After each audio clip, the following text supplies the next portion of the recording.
It's often been said that all sin could fall in one of three categories: the lust of the eye, the lust of the flesh, and the pride of life. Pride's a terrible thing. Pride is one of the things that keeps us from being godly.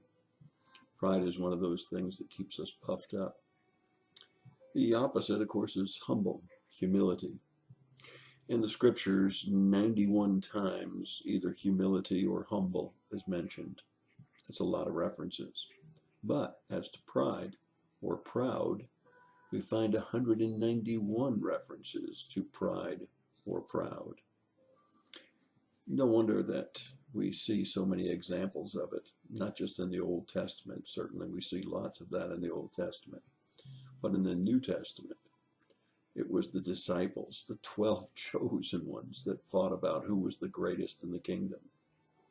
It was those men that were so proud that they couldn't admit that they could possibly be the betrayer or that they would ever deny Christ. It's pride that keeps men from doing the things that they ought to do. See, men seem to struggle with pride a lot more than women. Men have a hard time saying, "I'm sorry," or "I was wrong."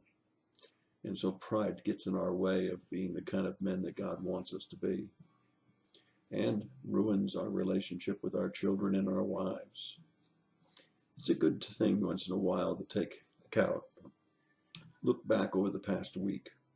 See how many times your pride kept you from saying, "I'm sorry, I was wrong," or to admit that something is not right. Pride is a real serious problem. James chapter 4 verse 6 says, "But he gives greater grace." Therefore, he says, God is opposed to the proud, but gives grace to the humble. He gives greater grace, but who does he give it to? He gives it to those that are humble, and he's opposed to those that are proud. Take an inventory of your past week. Was there a time when pride got in your way of doing, saying, or doing the right thing? Pride, something we all have to guard against, but particularly us men. That's your thought for the day. God bless you and have a great day.